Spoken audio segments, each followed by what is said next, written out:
한 이맘때쯤 동기 모임 했었던 것 같아요. 그죠? 예. 앞쪽에 앉은 거 너무 좋네요. 예. 오늘 주제가 사실 매우 중요한 주제죠. 그리스도인의 정체성이란 주제로 우리 같이 좀 2시간 정도인데요. 말씀을 나누려고 해요. 여러분, 이제 그리스도인이라고 하면 뭐가 그리스도인이냐, 이런 질문을 이제 자신들에게 한번 해보면 좋을 것 같아요. 교회 다니는 사람이 그리스도인이다, 그죠? 교회를 얼마나 자주 나가야 그리스도인이냐, 무조건 뭐 일주일에 한 번만 나가도 그리스도인이냐, 뭐 중간 모임까지 다 참석해야 그리스도인이냐, 이러한 그 기준은 없는 것 같아요. 성경을 통해서 뭐 그리스도인이 무엇인지를 오늘 좀 살펴보는 그런 시간이 되었으면 좋겠습니다. 여러분, 이제 그리스도인이라는 말이 언제 처음 사용되었을까요? 네? 네? 안디옥 교회에서. 맞히셨네. 사도행전 11장 26절에 보시면 나옵니다. 거기 이제 바나바와 바울이 안디옥에 와서 교회에서 1년간 가르쳤어요. 가르치고 제자들이 안디옥에서 비로소 그리스도인이라 일컬음을 받게 되었더라. 당시에 이제 예루살렘 교회가 있었어요. 예루살렘 교회는 잘 아시죠? 거기는 베드로도 있었고요. 뭐 11사도가 있었죠. 그죠? 그리고 3,000명이나 이제 구원도 받고 굉장히 컸던 교회입니다. 근데 이 안디옥은 어떤 곳이냐면은 이방인들이 이제 모여서 이제 교회를 형성해 간다. 어떻게 보면 약간 예루살렘보다는 이방인들이 더 많이 모이는 그런 지역으로 볼 수 있어요. 그리고 여기는 이제 사도 바울과 바나바가 이 교사로 가르쳤어요. 근데 예루살렘에서 있었던 신자들을 그리스도인이라고 칭하진 않았었고, 제일 먼저는 안디옥에서 칭했다는 거예요. 신기하죠? 그죠? 뭐 이유가 있었을 것 같아요. 그래서 아마 이 이방인들이 주님을 영접하고 나서 그리스도란 말을 많이 썼던 것 같아요. 그리고 삶 속에서도 예수 그리스도의 삶을 실제로 살아낸 것이죠. 그래서 그들을 봤을 때 저 사람들은 그리스도인이다. 뭐 우리나라에서도 그런 얘기 있었잖아요. 혹시 그런 말 들어보셨어요? 예수쟁이. 네? 들어보셨어요? 저 사람 예수쟁이야. 저 사람 환자야. 그런 소리 혹시 들어보셨어요?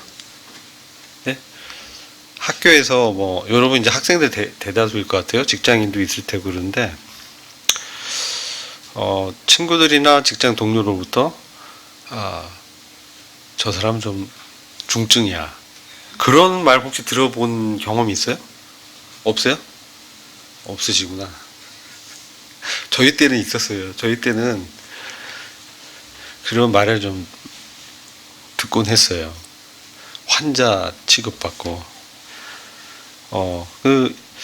그리스도라는 말을 전도를 많이 하면 또 그렇죠. 주변에 전도를 많이 한 사람은 그리스도인이란 말을 많이 들을 수 있겠죠. 그리고 성경에 제가 그리스도인을 신약 성경에 찾아봤는데 딱 3군데 나와요. 그리스도인이라는 단어가. 그리스도란 단어는 많이 나오는데 그리스도인이라는 단어는 3번 나오는데, 첫 번째가 사도행전 11장 26절, 좀 전에 말씀드린 거, 안디옥에 있는 성도들을 그리스도인이라 칭했다는 거예요. 그만큼 그 지역에서 이들이 영향력을 미쳤다는 거죠. 복음 전도도 하고 친절하게 대했을 테고 사랑으로 사람들을 대했기 때문에 저 사람들을 보면 이제 그리스도를 생각났다는 거죠. 그리고 사도행전 26장 28절을 보면 아그리빠 왕이 있어요. 아그리빠 왕이 바울에게 말합니다. 사도 바울이 이제 갇혀 있었잖아요.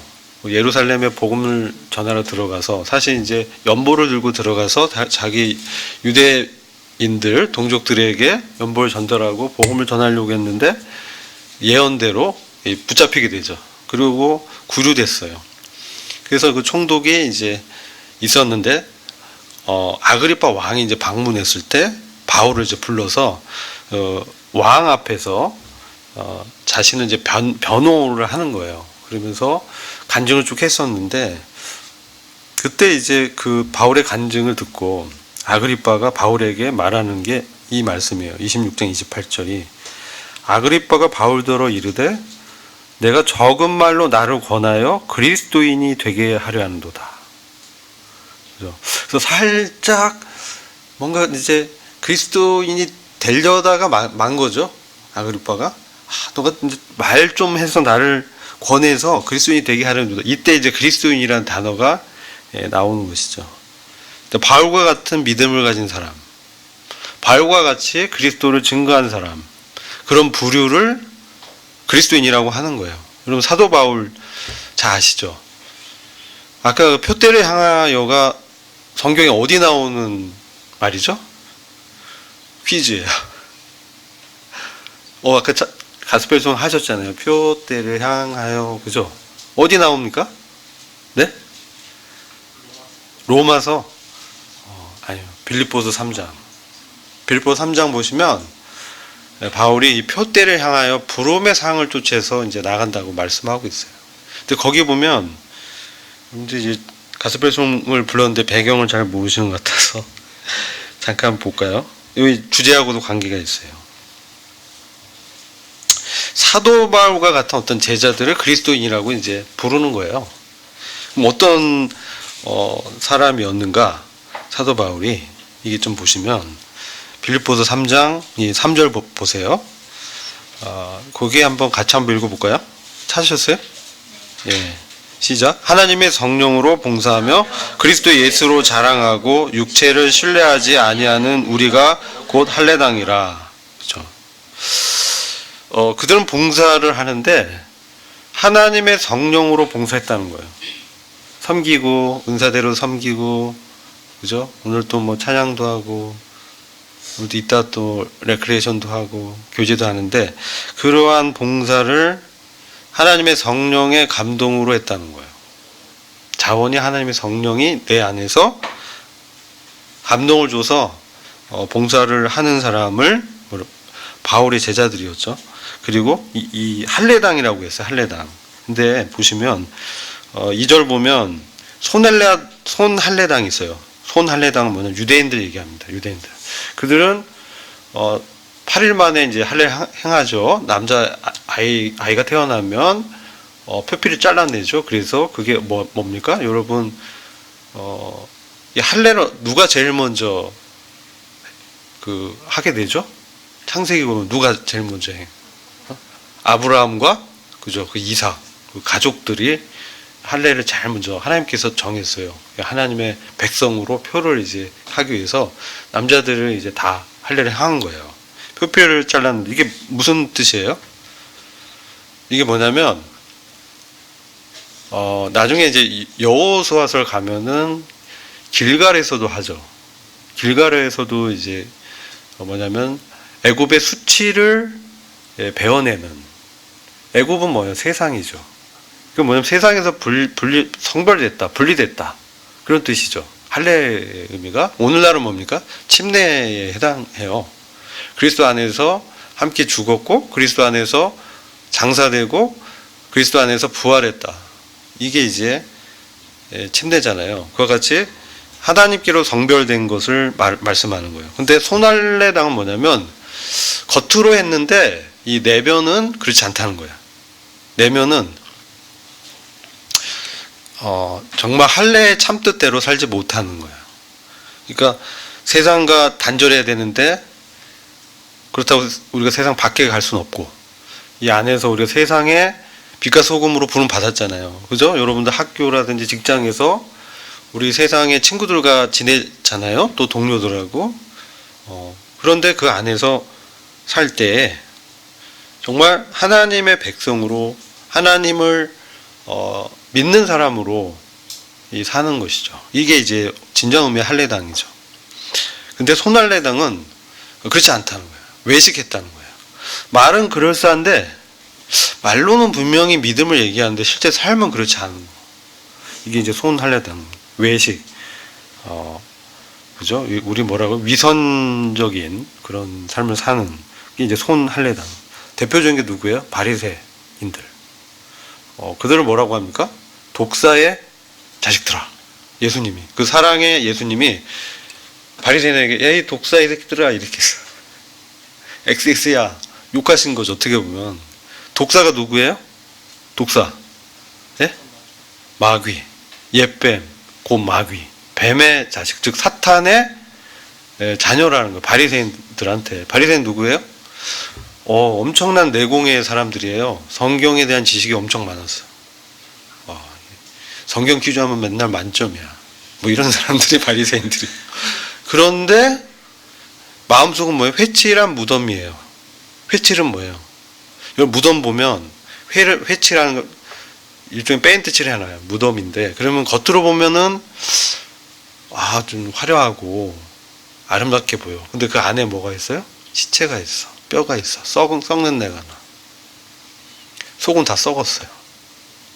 겉으로는 그럴싸한데 이런 거지. 하나님 잘 믿는 것처럼 주일 성수하고 헌금도 잘 내고, 그죠?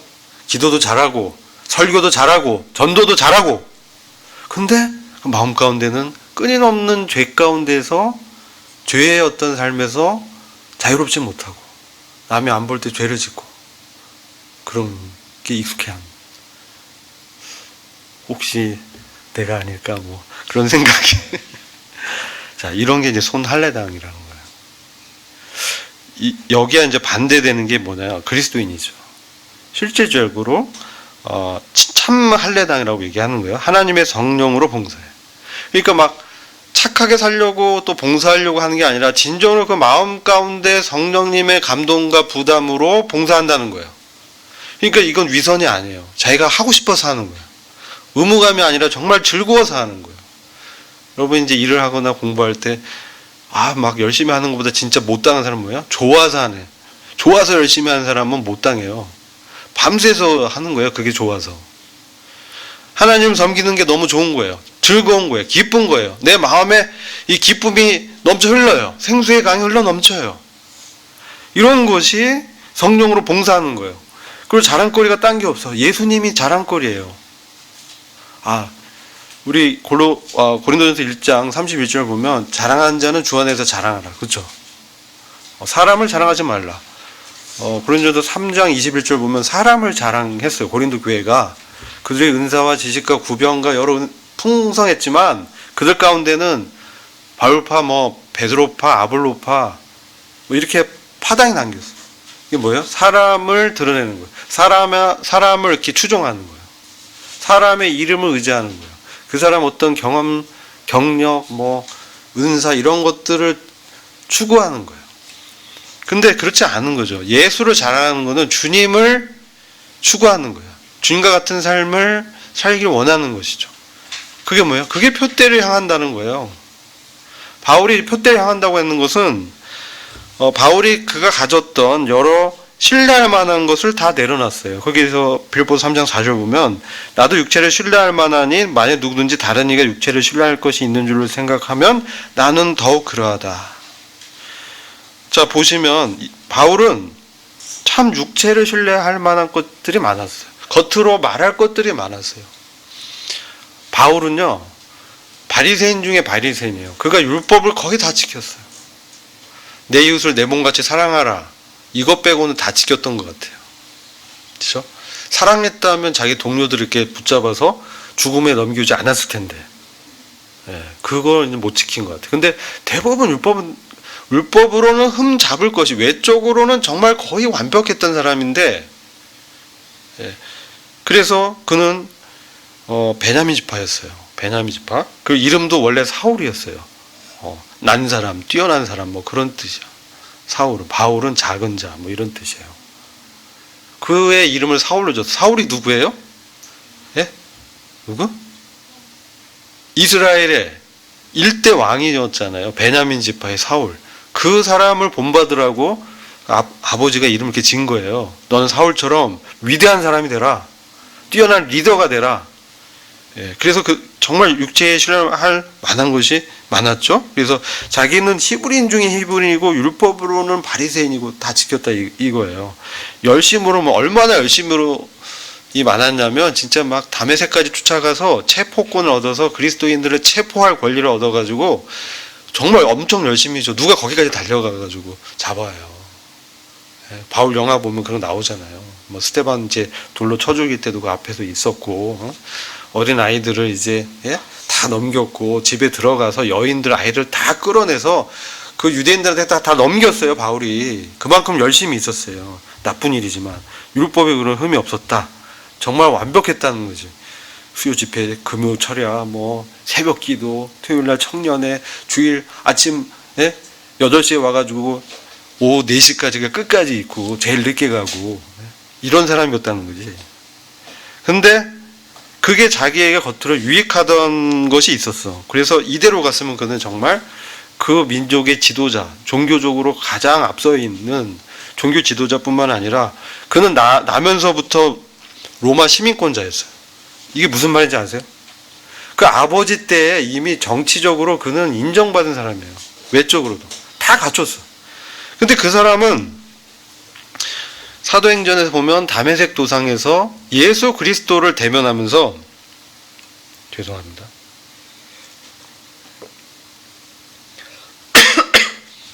완전히 바뀌죠. 완전히 바뀌었어요. 그 예수님 뭐라고 했냐면 너무 그 강렬한 빛을 이렇게 대면하면서 음성이 들려왔어요. 예수님 만났어요. 인격적으로, 개인적으로. 사도 바울에게 부활하신 그리스도가 임한 거죠. 부활하신 그리스도를 만났어요. 그러니까 생전의 그리스도는 부활 전에 그리스도 못 만났어. 근데 부활하신 그리스도를 바울은 만났어요. 그러면서 주여 뉘시나이까니까 나는 네가 핍박하는 예수다 그러시잖아요. 그가 예수를 핍박했어요? 아니죠. 제자들을 핍박했어. 근데 예수님이 나를 핍박했다는 것이죠. 그 얘기는 뭐냐면 하나님 아들 예수 그리스도께서 우리들과 같은 동류로 동일하다고 여기시는 거예요. 여러분들을 핍박하면 곧 예수님을 핍박하는 것으로 느끼신다는 거지. 거기서 이제 사도 바울이 이제 회개하죠. 그러면서 돌이키면서 이전에 내한테 유익하던 모든 것을 뭐라고 해요? 그리스도를 위하여 다 해로 여기는 거예요. 이게 그리스도인의 정체성이에요. 이전에 내가 내 육체적으로 좋다고 여기고 유익하고 세상적으로 잘 나가고 이런 것들 모든 것이 뭐예요? 그리스도를 봤을 땐 다 세컨드야. 그리스도가 그의 인생의 퍼스트야. 이런 사람이 사도 바울이었고 지금 사도 바울이 하는 복음의 메시지를 들으면서 너가 적은 말로 나를 권하여 그리스도인이 되게 하려 하냐? 라는 아그리빠가 이렇게 얘기하잖아요. 그러니까 사도 바울의 제자들이 그리스도인이라고 이제 불렸던 것이죠. 그래서 안디옥에서도 사도 바울이 1년간 가르쳐서 비로소 안디옥에서 그리스도인이라 일컬음을 받았다는 거예요. 이러한 마음가짐으로 그가 주님을 섬겼다는 거예요. 그래서 그리스도를 위해서는 자기의 이 세상적인 배경, 로마의 어떤 시민권, 바리새파 중에 가말리알 문파면 그 당시에 가장 으뜸가는 학파였다는 거죠. 바리새인 중에서도 가장 인정받고 명망 있는 스승, 랍비 밑에서 배운 수제자, 뭐 그 정도 된 것 같아. 이 정도 얘기했어요. 근데 이 모든 것은 나한테 해다. 나한테 유익이 아니야. 왜냐하면 예수 그리스도를 아는 지식이 가장 고상하기 때문에 그렇다. 가장 존귀하다. 내가 그동안 많은 학문을 배우고, 그러니까 아그리빠 왕이 나중에 뭐예요? 야 바울아, 너의 그 많은 지식이 너를 크레이지했구나 이렇게 얘기하잖아요. 그만큼 이 사람은 알려졌던 사람이에요. 몰랐던 사람이 아니에요. 그러니까 오니까 아그리빠 왕을 이제 총독이 데려와서 이 바울이 이렇게 잡혀있다라고 한번 말씀 들어보세요. 이렇게 했던 상황이어서 이 얘기가 나온 거예요. 그래서 내가 그를 위해서는 모든 것을 잃어버리고 배설물로 여김은 그리스도를 얻고 그 안에서 발견되려 합니다. 내가 그를 위하여 모든 것을 잃어버려도 내가 갔던 그런 학문, 쌓아왔던 명성, 그 집안의 배경, 로마 시민권을 얻었다면 얼마큼 돈이 또 많았던 집안인 것 같아요. 우리 옛날에 그렇잖아요. 조선시대 가면은 그런 어떤 자리 얻으려면 뭐예요? 돈을 일본 치하, 식민 치하에 있을 때 보면 엄청나게, 그죠? 친일파들이 있잖아요. 바울의 아버지가 그 당시 무슨 친로마파인지는 모르겠는데 시민권 얻는 정도면 굉장히 정치적으로 뭔가 이제 있던 사람이랑 이런 것들, 세상에서 정말 어떻게 보면 가장 완벽한 배경 가진 이 모든 것이 뭐냐면 배설물로 이겼다는 거예요. 배설물로. 예, 배설물 아시죠? 언급은 하지 않겠어요. 아시니까. 화장실에서, 그죠? 버릴 거는 그럼 버려지는 거야. 부패하고 썩은 거, 일시적인 거, 정말 영원한 가치가 없다는 것이죠. 왜 그렇게 했냐? 그리스도를 얻고 그 안에서 발견되기 위해서 그랬다는 거야. 이게 이제 우리는 그리스도인 제자의 정체성이라고 볼 수 있겠죠. 그분 안에서 그분을 얻는다는 게 뭡니까? 단순히 입술로 고백하는 게 아니죠. 예수 그리스도 얻는다는 것은 내 안에 그리스도와 그 교제와 그 사귐의 깊이 속에 들어간 거예요. 그래서 정말 그리스도를 정말 그분과의 관계에서 그리스도 주님은 내 거야. 이 정도로 굉장히 깊은 관계에 있었다는 거예요. 이거 거의 이제 부부관계, 그렇죠? 예. 남편이 아내에게 당신은 내 거야. 아내가 남편에게 그렇게 이제 서로, 그죠? 소유를 주장하잖아요. 서로 몸을 이제 말씀 보면 그렇죠? 몸이 내 것이 아니라 이제 배우자의 것이라고 나오잖아요. 결혼하면 이제 그렇다는 거예요. 내 몸을 내가 주장할 수가 없어요. 그러니까 여러분들 성경 공부 언제 해야 되냐? 예, 청년 때 해야 돼요. 결혼하면 시간이 없어요. 왜? 내 몸이 내 거인 시간이 많지가 않아요. 네. 가족의 것이고 배우자의 소유, 시간과 장소와 공간을 시어링 하잖아. 그죠? 그러니까 결혼은 그런 거예요. 근데 정말 그리스도를 얻었다는 거예요.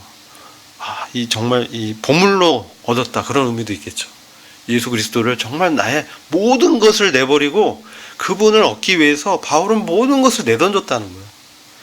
그분 안에서 내가 그리스도인으로, 제자로 발견되기 위해서, 그분과 함께 공동 상속자로, 하나님의 아들들로 내가 발견되기 위해서 나의 것들을 희생했어.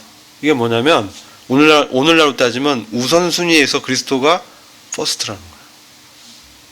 그런 의미예요.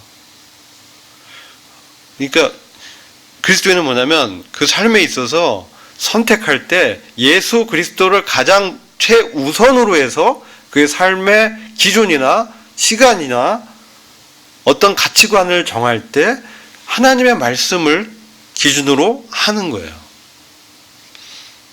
그게 이제 그리스도 안에서 그분을 얻고 발견한다는 거죠. 그래서 내가 가진 의의는 뭐냐면 율법에서 난 것이 아닌 거예요. 내가 가진 의의는, 율법이 뭐냐면 거룩한 법이죠. 하나님 말씀이야. 근데 이게 기록돼 있어요. 십계명에도 기록돼 있었고 모세 오경에 다 기록된 게 율법이에요. 근데 그것을 지켜서 그가 의로워진 게 아니고 믿음으로 그리스도를 믿고 영접하고 어떤 존재로? 그의 주로, 그의 구원자뿐만 아니라 그의 구세주뿐만 아니라 그의 삶의 왕이요 통치자요 아도나이 큐리오스, 하나님으로 그가 예수 그리스도를 만났다는 거죠. 부활하신 그리스도를 대면했을 때 그가 완전 엎드러지잖아요. 당신은 하나님의 아들입니다. 그러니까 여러분 부활을 믿는다는 그런 의미예요. 부활을 경험했다. 내가 부활하신 그리스도를 믿는다. 그런 것은 예수 그리스도께서 하나님의 아들이심을 믿는다는 거예요. 여러분 지금 부활을 사람들이 믿습니까? 환생은 믿더라고. 무슨 모든 드라마가 다 그런 거야. 윤회해가지고, 그죠? 잘 보세요. 죽어서 끝나는 게 아니고 죽어서 심판이 있는 게 아니야. 한 번 죽는 것은 정해진 것이요 그 후에는 심판이 있다.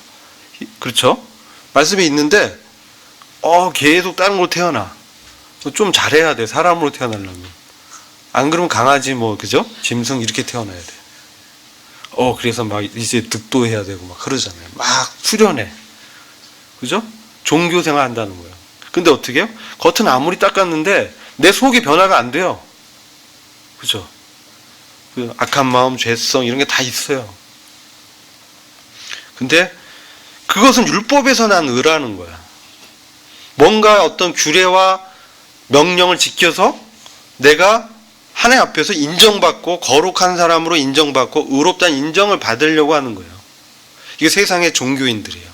그리고 유대인들도 그랬어요. 그래서 어떻게 했어요? 예수 그리스도를 십자가에 못 박아서 죽여버렸어요. 왜요?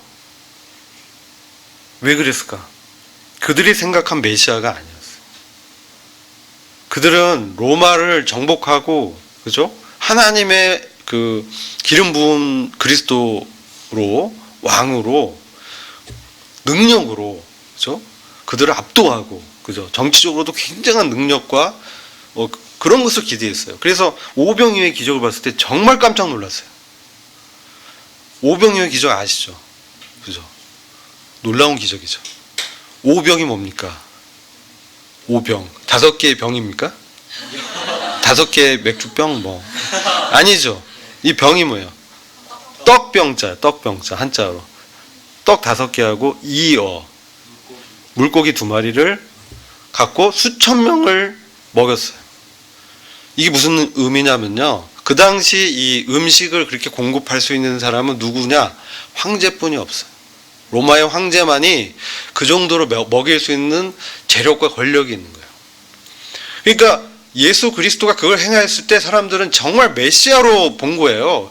그래서 엄청난 사람들이 주님을 따라왔어요. 그래서 요한복음 6장 보면 나오잖아요. 근데 예수님 뭐래요? 내 살을 먹고 내 피를 마시지 않으면 너희가 죽을 것이다. 영생 얻으려면 내 살과 피를 먹어야 되냐. 그러니까 그들이 뭐예요? 드라큘라? 어떻게 당신의 살을 먹을 수 있어요? 막, 그죠? 어렵도다! 막 그러면서 떠났어요. 이거 뭐지? 그러면서 간 거예요. 도대체 이해할 수 없네?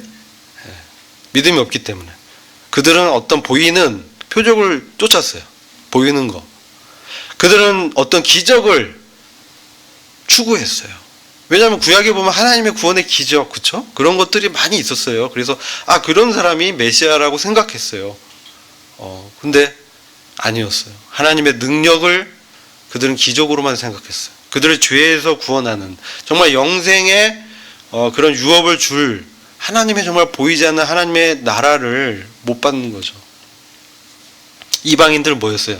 이방인들은 뭘 추구했어요? 지혜. 고린도전서 보면 나오잖아요. 이방인들은, 우리 이방인이요. 지혜를 추구했어요. 왜? 지혜, 현자. 그죠? 현자가 된 뭐가 있어? 뭔가 지혜를 통해서 그 당시 소크라테스 같은 너 자신을 알라. 그죠? 정말 명언이야. 너 자신을 알라. 우리 알아야 돼요. 우리가 죄인이었다는 사실을 알아야지. 예수님 없으면 정말 아무것도 아닌 존재라는 걸 알아야죠. 그분이 없으면 우리 아무것도 못하는 사람이라는 걸 알아야죠. 그죠? 그래서 이 율법에서 난 의라는 건 그거예요. 유대인들은 그 한 능력을 취하고 또 이방인들은 뭐예요? 그들의 어떤 철학을 통해서 어떤 부와 권력을 얻고자 했어요. 오늘날도 마찬가지예요. 똑같아요. 똑같아요. 오늘날도 세상 사람은 뭐예요? 어떤 능력, 그죠? 부, 권력, 그것을 통해서 뭔가 지배하고 다스리려고 해요. 근데 예수님은 그러지 않으셨어. 믿음에서 난 의는 뭡니까? 정말 나는 죄인이고 나의 연약함을 인정해야 돼요. 나는 죄인이에요. 이게 뭐 능력이 아니야. 나의 약한 것을 인정할 때 그리스도의 강함이 나타난다고 하셨어요. 그게 어디 나와요? 몰라요? 예, 고린도후서 12장 9절이죠. 12장 9절 한번 같이 읽어볼까요?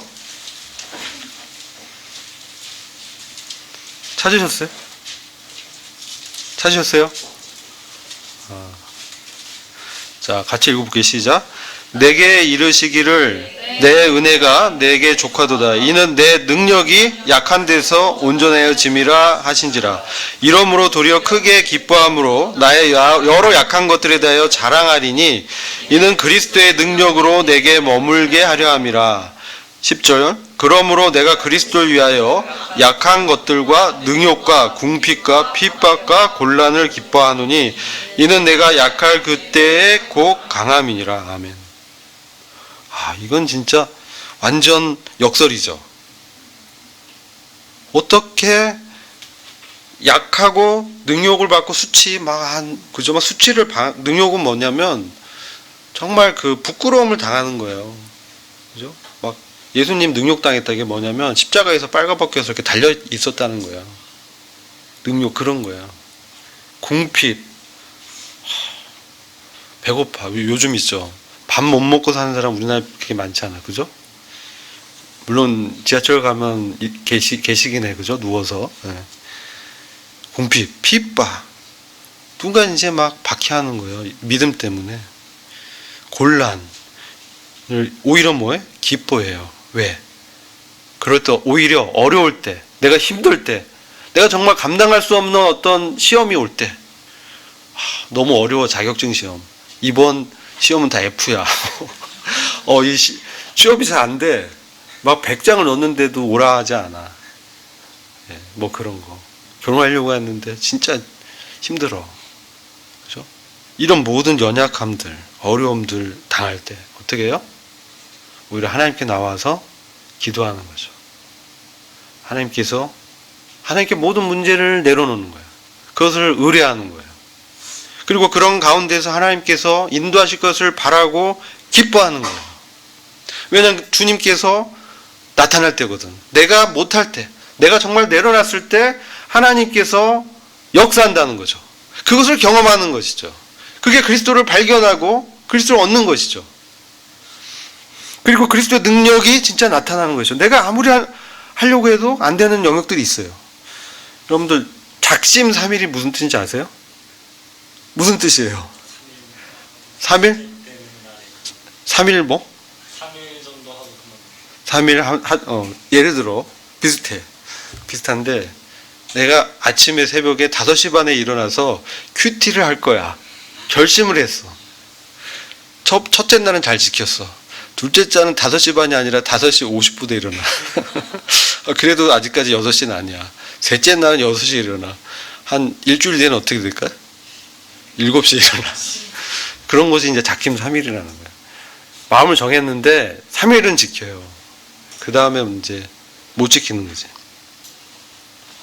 이 얘기를 제가 왜 드리냐면 제가 이제 54이에요.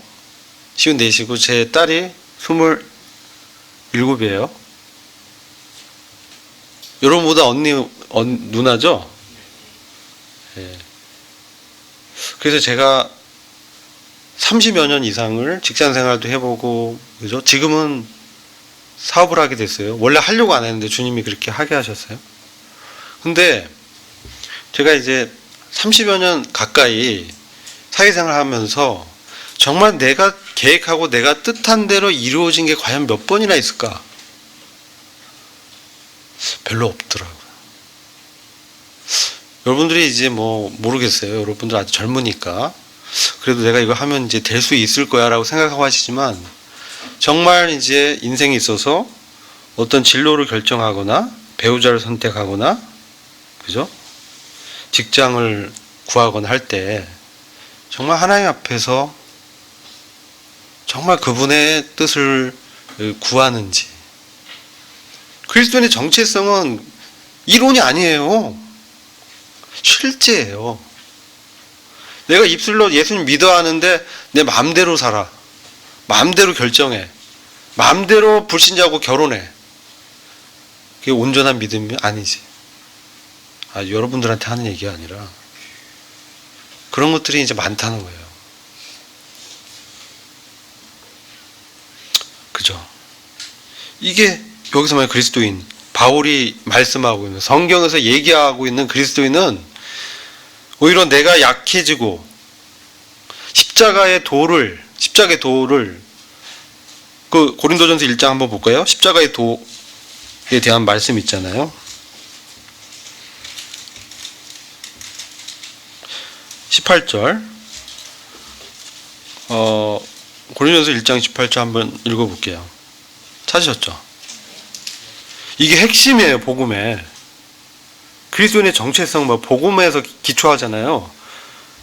자, 시작. 십자가의 도가 멸망하는 자들에게는 미련한 것이요 구원을 얻는 우리에게는 하나님의 능력이라.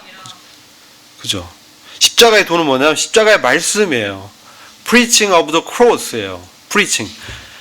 십자가를 가르친 거예요. 십자가의 말씀을 전한 거예요. 복음은 십자가의 도예요. 십자가의 도는 뭐예요? 십자가에 내가 같이 예수 그리스도가 나를 위해서 죽으셨을 뿐만 아니라 내가 십자가에 예수 그리스도와 함께 죽었다는 거예요.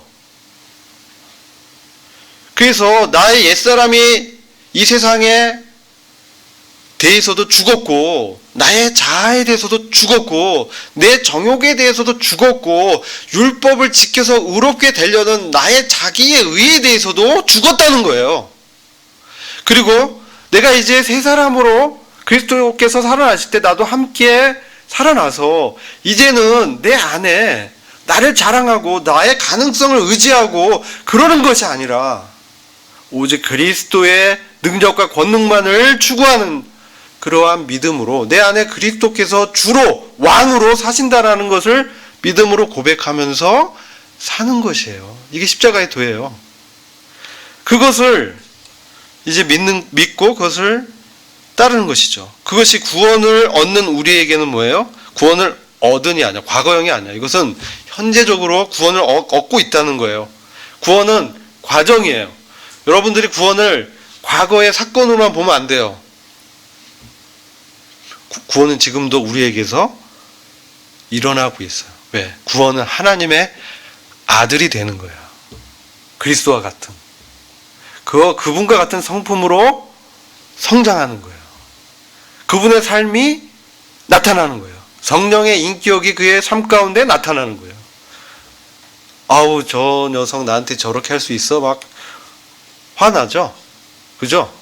아우, 저 XX 하면서 막 욕도 나와요. 막 여러분 운전 하시죠? 하시는 분이 있을 거예요. 막 가다가, 어휴, 정말. 빵! 창문 열고, 그럴 수 있다는 거야. 근데 뭐예요? 그리스도인은 뭐예요? 선으로 악을 이겨라. 그죠? 그게 이제 선으로 악을 이기는 게 어떤 거겠어요? 그런 상황에서 주님 전 죽었군요. 그걸 믿음으로 주장하는 거예요. 믿음으로 고백하는 거예요.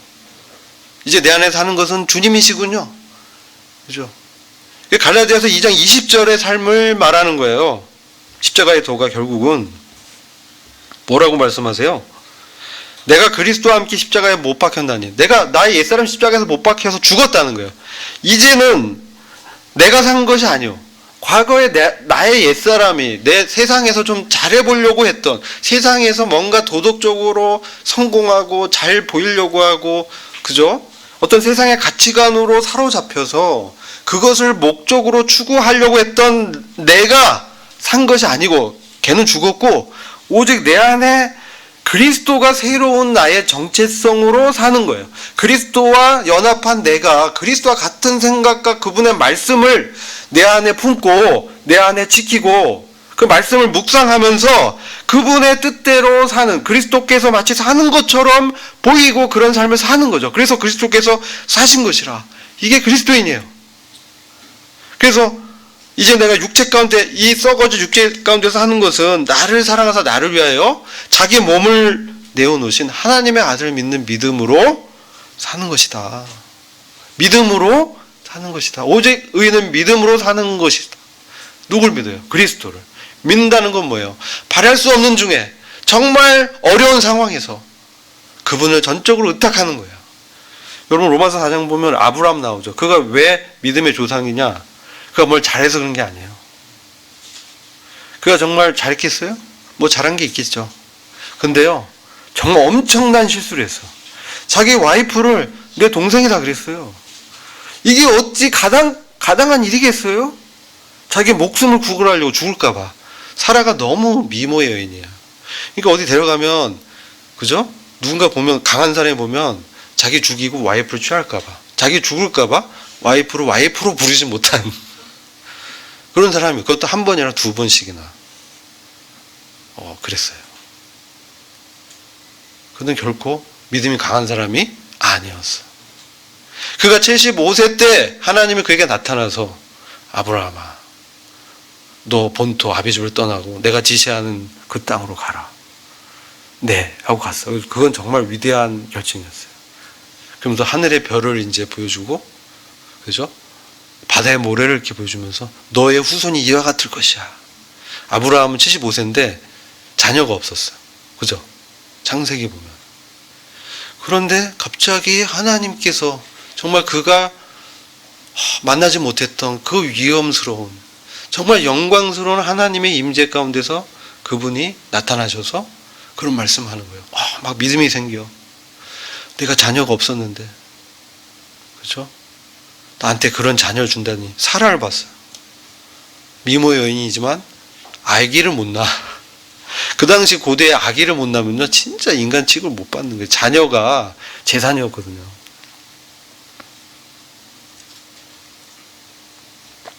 그런데 그런 상황에서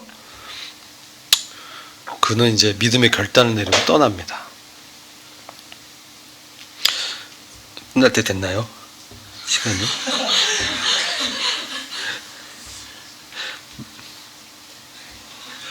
조금 더 있어요. 40분. 네. 1시간 더 남았어요. 자, 그 상태에서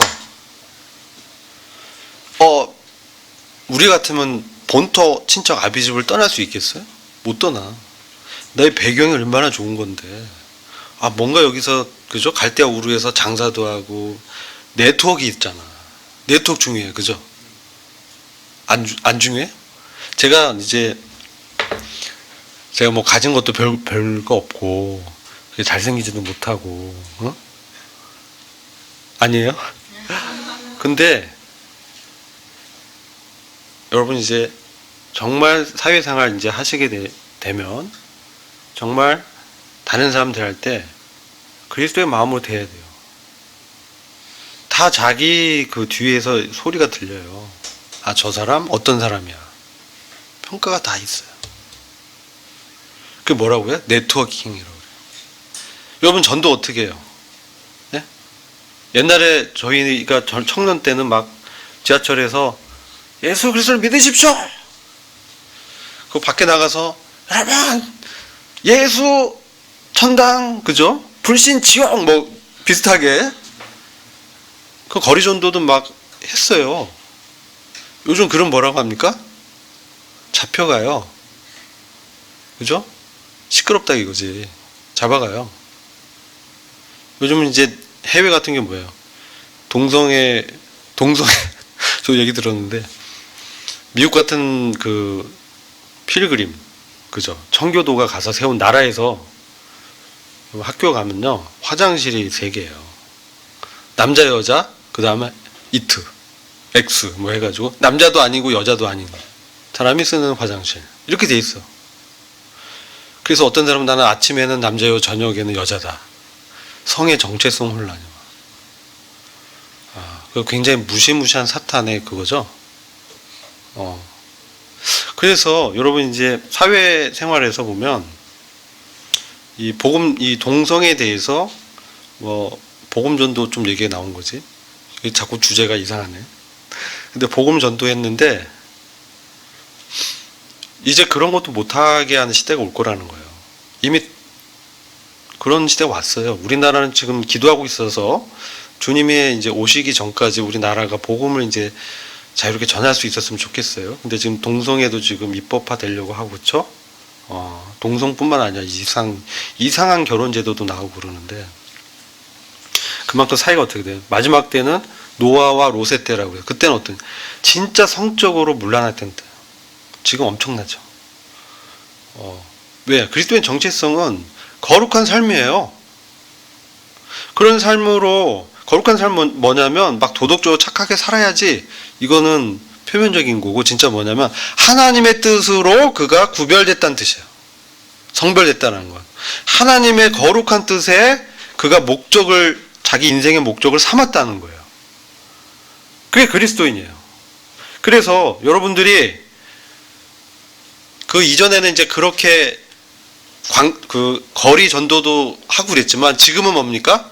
네트워킹 전도밖에 안 돼요. 옆에 있는 관계 전도예요. 내 친구, 옆에 있는 사람들, 이런 사람들한테 이렇게 전도가 가능한 시대예요.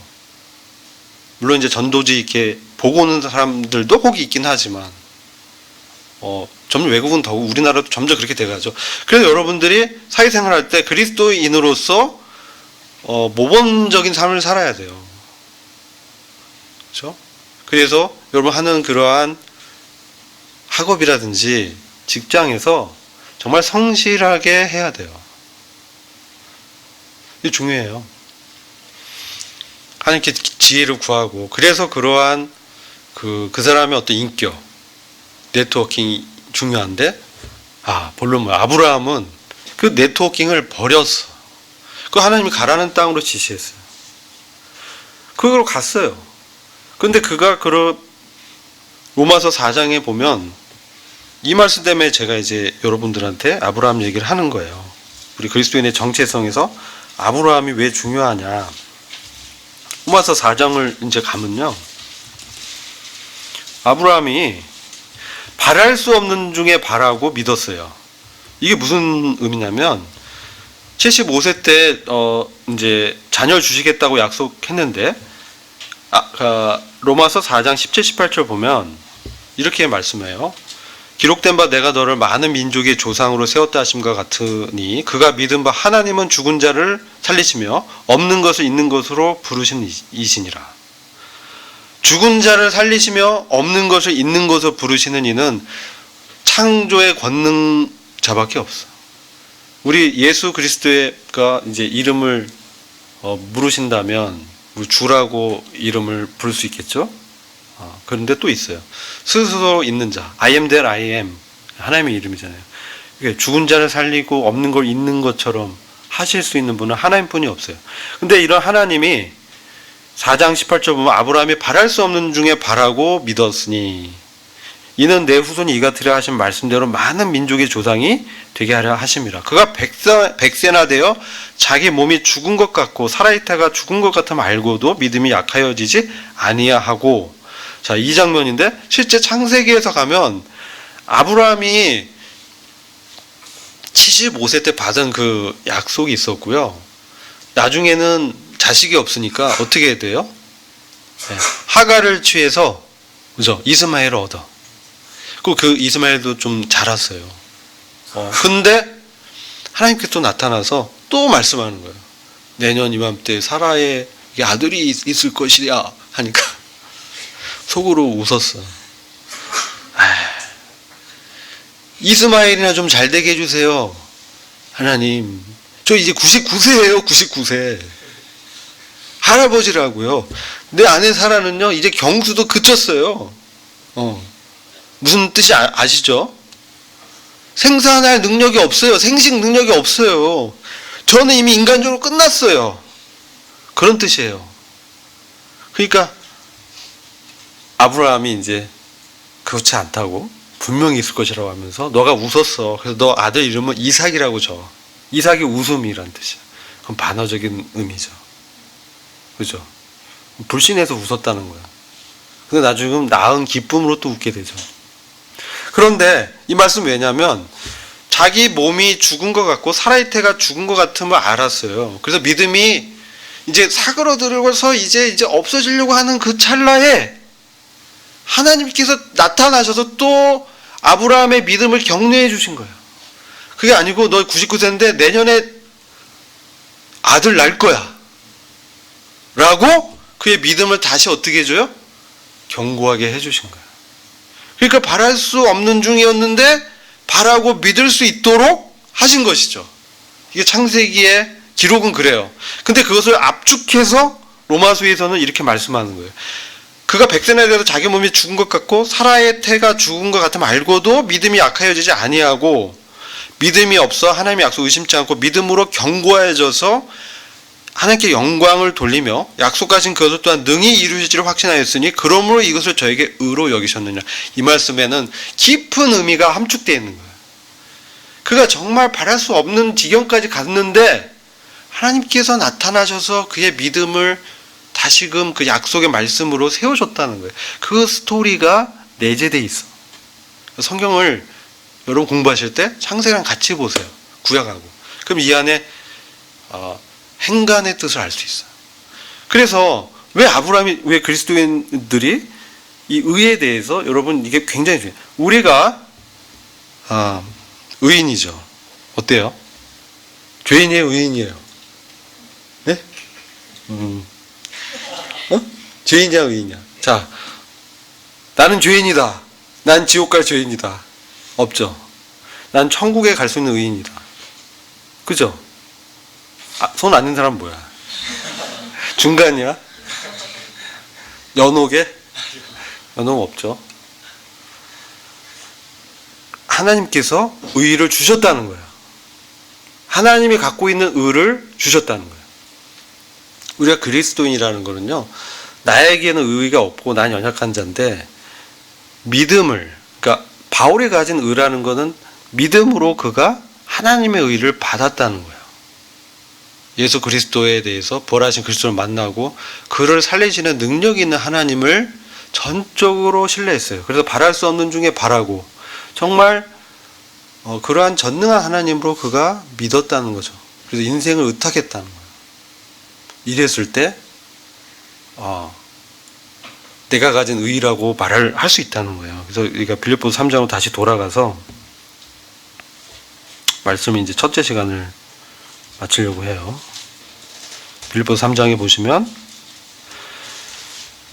그리스도의 믿음을 말미암은 것이니 믿음으로 하나님께로서 난 의이다. 이게 그 의미라는 거예요. 전적으로 바랄 수 없는 중에 근데 약한 가운데서 하나님의 가능성, 하나님의 강함, 그리스도의 권능만을 의지해서 그분께 인생을 의탁했다는 거예요.